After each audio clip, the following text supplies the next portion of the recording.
Olá pessoal, tudo bem? Professor Wagner aqui da disciplina de História de volta aí com vocês. E primeiro ano, antes de começar aqui a nossa aula, eu preciso explicar para vocês alguns aspectos sobre a aula de hoje, que ela está um pouco diferenciada. Num primeiro momento, a gente vai corrigir as atividades da aula da semana passada.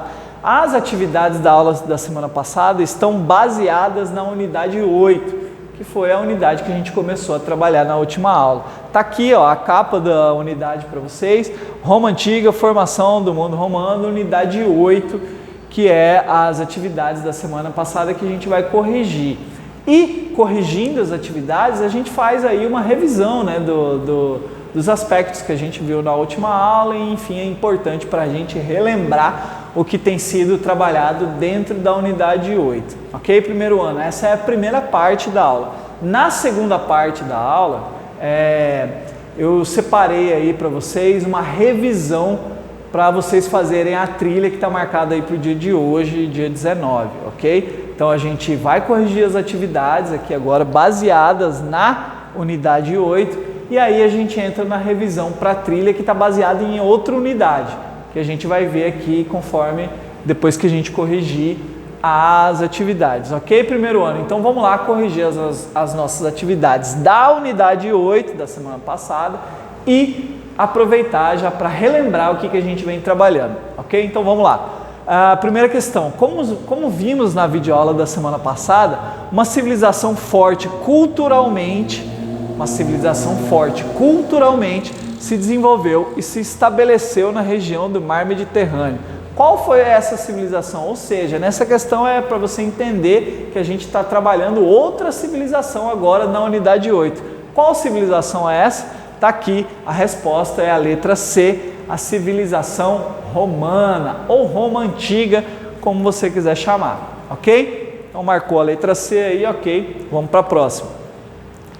Na antiguidade, os romanos começaram com a política expansionista. O que é política expansionista? De expandir o Império Romano, assim como os gregos, o que possibilitou não só trocas comerciais e conquistas de território, mas o intenso intercâmbio. Então, com a expansão do Império Romano, não só se trocavam mercadorias, não só se via o intercâmbio do aspecto econômico, mas principalmente de outro intercâmbio, que tem um aspecto, está aqui a resposta, a letra B, o intercâmbio cultural. Ok? Primeiro ano, vamos para a próxima. Diz a lenda que Roma foi fundada no ano de 753 a.C. por Rômulo e Remo, filhos gêmeos dos deuses. Então essa é a lenda de fundação de Roma. Ao nascer, os dois irmãos foram abandonados junto ao rio Tibre, que é o rio lá que eu mostrei na última aula, que corta aí a cidade de Roma. E salvos por então para você entender a lenda de fundação de Roma, eu coloquei essa atividade aí, que os irmãos Rômulo e Remo, abandonados pelos deuses gêmeos, foram salvos por uma loba que os amamentou e os protegeu. Trouxe até algumas imagens aí que essa lenda da fundação de Roma é tão forte que vários aspectos da cultura atual estão ligados a essa lenda aí de fundação de Roma, ok? A outra questão, os romanos assimilaram muitos aspectos da cultura de outros povos, principalmente dos gregos, é o tal do intercâmbio cultural. Souberam reelaborar essas influências, nas quais introduziram inovações que levaram à formação de uma cultura original e única. Então, resposta letra A. Esse intercâmbio cultural formou uma nova cultura romana, uma cultura original e bem específica, por isso original e única, ok? Última questão. Roma assimilou todas as culturas que encontrou e as transformou. É o tal do intercâmbio cultural. O resultado disso são costumes, práticas políticas e legislações que influenciaram e influenciam diversos povos até os dias de hoje. Então é o tal do legado cultural. Como um dos principais legados ou a herança cultural, podemos citar. Então essa pergunta é para você entender que a importância do Império Romano foi tão grande que deixou vários tipos de legados culturais. Porém, um dos principais e que chega até os dias de hoje, por exemplo, é a resposta da letra D ali, ó, o direito romano. Então, todas as nossas questões vinculadas às questões jurídicas são baseadas no direito lá de Roma antiga, até os dias de hoje, ok? Então, é um legado cultural importantíssimo, o tal do direito romano, ok? Primeiro ano.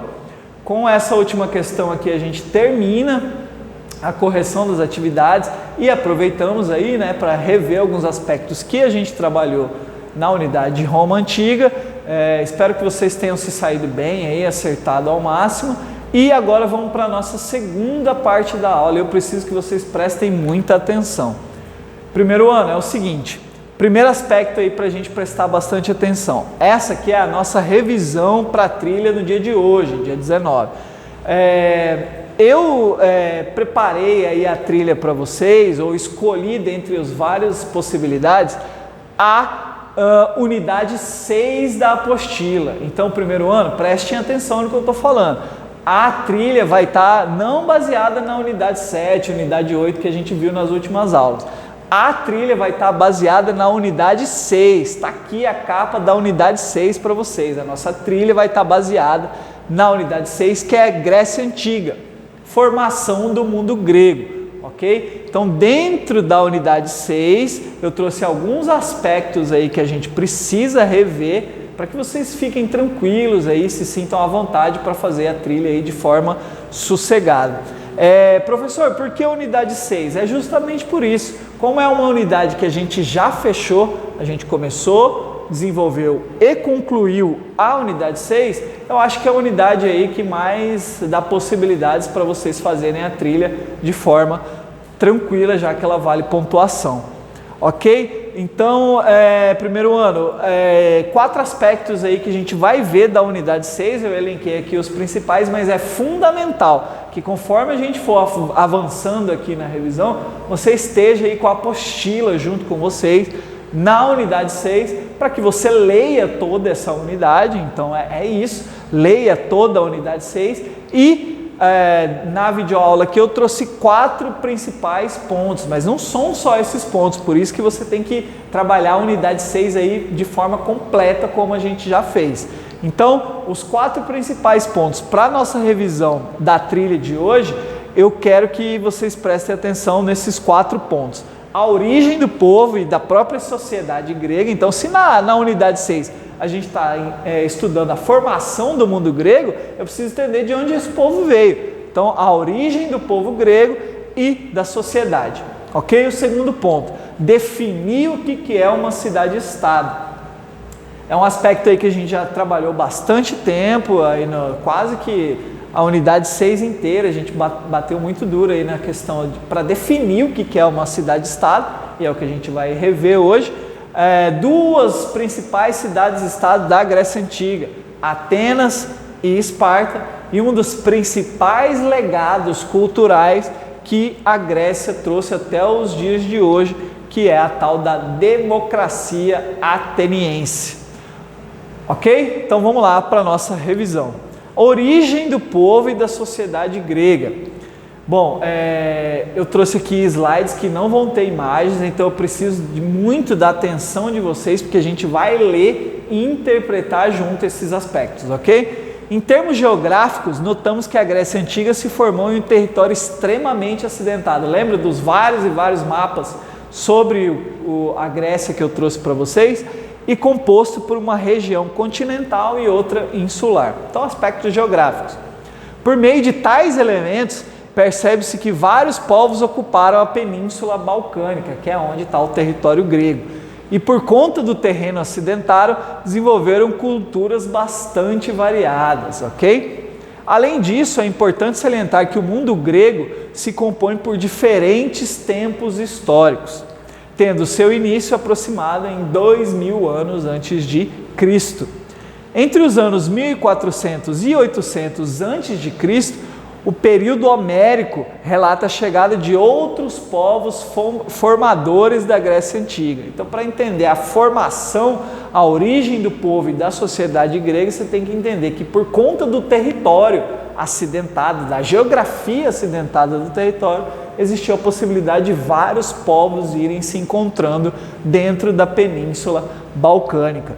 Nessa mesma época, ainda temos a chegada dos dóricos, que é outro tipo de povo que acabou se incorporando à sociedade grega, que promoveram uma incursão agressiva e responsável pela destruição de várias cidades já instituídas.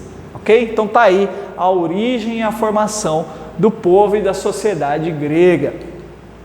Outro aspecto, definição de cidade-estado. Então vamos definir de uma vez por todas o que é uma cidade-estado na Grécia Antiga. O termo cidade-estado significa cidade independente, com governo próprio e autônomo, sendo comum esta denominação na antiguidade, principalmente na Grécia Antiga. Então, o que é uma cidade-estado? Primeiro ano, cidade independente com governo próprio e autônomo, ok? Durante a antiguidade, a Grécia era dividida em cidades-estados. Cada uma delas, por sua diversidade cultural, tinha autonomia e sua própria forma de governar. Governo próprio, autônomo e independente. Isso é uma cidade-estado na Grécia Antiga. Dentre as que a gente estudou e vai rever, Atenas e Esparta. Enquanto Esparta preparava seus jovens para a guerra, instruindo esses jovens com táticas militares e treinamento físico, Atenas incentivava o intelecto e obteve grande destaque em vários aspectos artísticos, culturais, dentre eles o teatro. Ok? Primeiro ano, as duas principais cidades-estados da Grécia Antiga, cidades próprias com governos autônomos e independentes, Atenas e Esparta. Então, do lado esquerdo aqui está algumas características de Atenas e do lado direito aqui algumas características de Esparta. Então, vamos lá. Atenas, enriquecimento de comerciantes da região, fez crescer o poder político e econômico de Atenas. Então, desenvolvimento econômico. Atenas foi, portanto, um centro artístico, econômico, intelectual e cultural da Grécia Antiga. Sua posição estratégica e sua centralização política levaram ao prestígio e reconhecimento na região. Suas formas de governo, organização social, expressão artística e cultural espalharam-se ali pelo mundo ocidental. Então, Atenas é um berço de influência política e cultural. Já Esparta, o treinamento militar foi o que formou a base da sociedade. Então, Esparta é uma cidade-estado extremamente militarizada, enquanto Atenas, uma cidade extremamente político-cultural, Esparta, uma cidade-estado extremamente voltada para o militarismo. Assim, os homens de Esparta eram treinados para serem guerreiros. Para formar esses homens, houve um grande investimento em educação militar desde a infância. Ok? Os mais jovens deveriam obedecer aos mais velhos e a partir dos 7 anos de idade já eram separados da mãe e passavam a viver sob intenso treinamento militar. Então tá aí a diferença político-cultural de Atenas e Esparta extremamente militarizada. Ok? Para finalizar aqui, a gente vai ver mais um aspecto fundamental aí para entender a Grécia Antiga, que é a tal da democracia ateniense, inclusive chegando até os dias de hoje, né? Hoje tanto se fala em democracia, mas ela surgiu lá em Atenas, na Grécia Antiga, ok? O termo democracia é formado pelo radical grego demo, que significa povo, e de kratia, que significa poder, por isso democratia, povo no poder. Ok? Somente os homens livres, de pai e mãe ateniense, maiores de 18 anos, eram considerados cidadãos. Então, para entender o cidadão ateniense, tem que entender que eram homens livres de pai e mãe ateniense e maiores de 18 anos. Essa era a sociedade ateniense. As mulheres, escravos e estrangeiros não desfrutavam de nenhum tipo de participação política. Essa é uma curiosidade aí que a gente tem que estar atento também. Dessa forma, a democracia ateniense era excludente, ou seja, excluía na medida em que somente 1/10, uma pequena parte da população participava do mundo político. Então, uma convergência, aliás, uma contradição aí da democracia ateniense, ok? Excluía muito mais do que incluía. Entre as várias instituições consolidadas no mundo grego, a noção de democracia é uma das que mais desperta o nosso interesse na busca por paralelos que aproximem o mundo da Grécia Antiga ao mundo de hoje em dia. É o que eu falei para vocês, o principal aspecto de legado cultural da cidade-estado Atenas é a tal da democracia. Ok? Primeiro ano, façam a trilha aí com tranquilidade, com paciência, de forma aí que dê tudo certo, ok? Espero que vocês se sintam à vontade. Fiquem tranquilos aí, continue cuidando de você e da sua família até a próxima aula, ok?